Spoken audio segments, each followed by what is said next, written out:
Benvolguts encuriosits a tota persona encuriosida. Cremona no és un mètode matemàtic, sinó un mètode gràfic. Ho veurem més clar tenint en compte l'efecte de la barra respecte del nuc.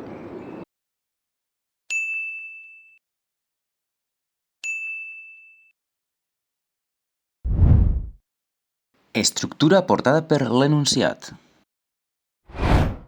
Per tal de poder aplicar el mètode de Cremona, primer comprovem que l'estructura és isostàtica, és a dir, que es compleix la isostaticitat tant exterior com interior. Exterior. Com que el nombre d'incògnites, les tres reaccions, és igual al nombre d'equacions d'equilibri, 3 també, l'estructura és isostàtica exteriorment. Les equacions d'equilibri són sumatori de forces horitzontals, sumatori de forces verticals i sumatori de moments. Cada equació igualada a 0, evidentment, per la condició d'equilibri. Interior.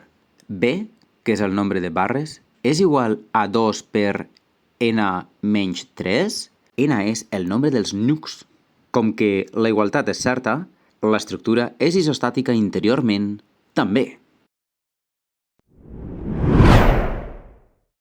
Hi ha dues càrregues, la força D i la força B. Podem plantejar les reaccions segons el tipus de recolzaments. El recolzament articulat n'és un de mòbil, només té impedit el moviment vertical. Per això hi ha una reacció, la R sub EI. És a dir, la reacció respecte del nuc E en vertical.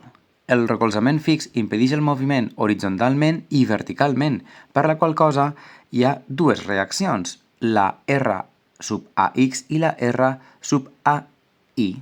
És a dir, les reaccions del nuc A en vertical i en horitzontal. Posem cercles numerats en sentit horari, pel perímetre exterior de l'estructura primer, pels triangles interiors després.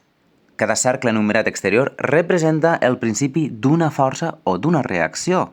Cada cercle numerat es posa entre dues forces o entre dues reaccions o entre reacció i força o entre força i reacció. Les barres s'anomenen en ordre alfabètic. El nom de les barres que conflueixen en un nuc han de contindre la lletra del nuc.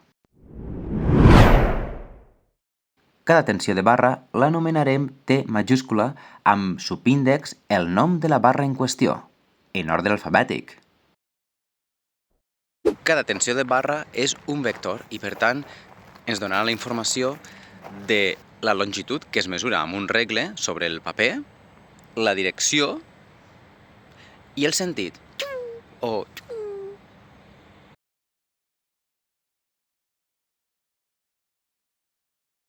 I és que tot polígon ha de ser tancat.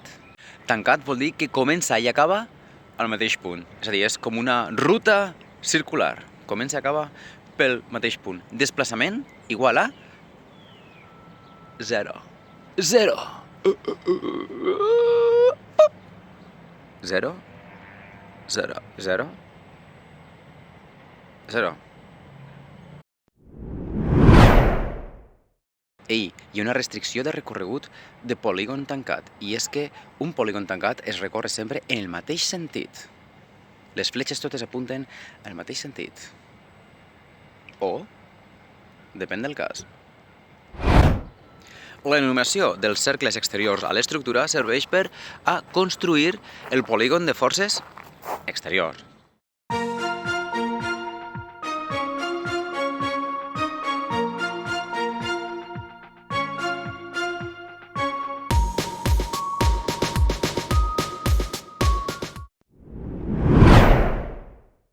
Els cercles numerats es recorren de manera horària, és a dir, en cercle sentit horari, per a cada nuc, cada qual té associat un polígon d'esforços intern.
De cada diagrama de Cremona podem conèixer un o dos vectors en direcció, sentit i mòdul.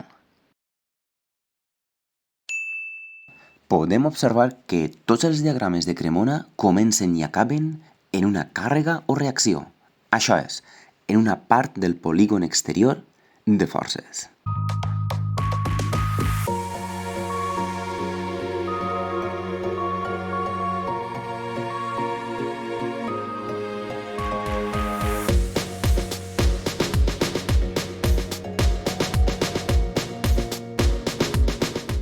Finalment, apliquem, reunim les tensions de barra en una taula resum de les solucions. Així doncs, traslladant la direcció i sentit resultants dels polígons de Cremona a l'estructura inicial que havíem numerat, sabrem si es tracta de compressió o tracció de la barra respecte del nuc o a l'inversa, perquè per llei d'acció i reacció té igual.